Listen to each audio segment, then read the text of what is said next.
বাজারে বিক্রি হচ্ছে ডিভোর্স। অবাক হলেন? তাহলে পুরোটা শুনুন। চলতি বছরের জুলাই মাসেই সোশ্যাল মিডিয়ায় সবার সামনে স্বামীকে ডিভোর্স দেন দুবাইয়ের রাজকন্যা। চিরকালের নিয়ম নীতির তোয়াক্কা করেন না দুবাইয়ের রাজকুমারী শেখ মাহরা আল মাকতুম। গত জুলাই মাসে 2 মাসের সন্তানকে সঙ্গে নিয়েই স্বামীকে ডিভোর্স দিয়েছেন তিনি। 1.5 মাস কাটতে না কাটতে আবার নতুন ঘোষণা করলেন রাজকুমারী। একটি নতুন পারফিউম লঞ্চ করলেন, যার নাম রাখলেন ডিভোর্স।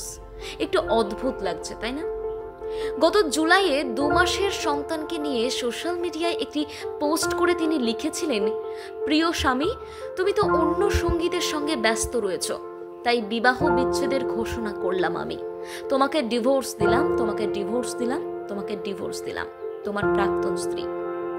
বিবাহ বিচ্ছেদের কারণ যে পরকীয়া তা বোঝাই গিয়েছিল রাজকুমারীর পোস্ট দেখে। সংযুক্ত আরব আমিরশাহীর শাসক ভাইস প্রেসিডেন্ট তথা দুবাইয়ের রাজা মোহাম্মদ বিন রশিদ আল মাহতুমের মেয়ে মাহরা চিরকালই নারীবাদী পন্থার জন্য পরিচিত। ব্যক্তিগত জীবনেও তাই আত্মসম্মানকেই বেশি প্রাধান্য দিয়েছিলেন তিনি। বেছে নিয়েছিলেন বিবাহ বিচ্ছেদের পথ। ফের চর্চায় মাহেরা, তবে সম্পর্কের কোনো নতুন সমীকরণের জন্য নয়।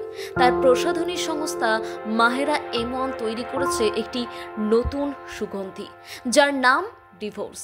ক্যাপশনে শুধু লেখেন ডিভোর্স বাই মাহেরা M1। ছবিতে দেখা গেছে একটি ঘন কালো বোতলের উপর সাদা হরফে লেখা ডিভোর্স।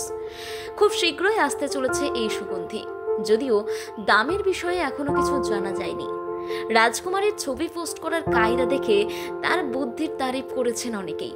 পারফিউমের পাশে পড়ে থাকা ভাঙা কাঁচ রাজকুমারীর জীবনে বয়ে চলা দুঃসময়ের প্রতীক বলেই দাবি করেছেন অনেকে। তবে তিক্ত অতীতকে পিছনে ফেলে রাজকুমারী যে নতুনভাবে নিজেকে গড়ে তুলতে চাইছেন, সেই প্রচেষ্টারও সাধুবাদ জানিয়েছেন সকলে। বিবাহ বিচ্ছেদের পর অন্যান্য নারীদের মতো কান্নাকাটি করে নয়, বরং যথার্থ রাজকুমারীর মতোই নিজের আভিজাত্য বজায় রেখে সামনের দিকে এগিয়ে চলেছেন তিনি, যা সত্যি ইন্সপায়ার্ড করার মতোই।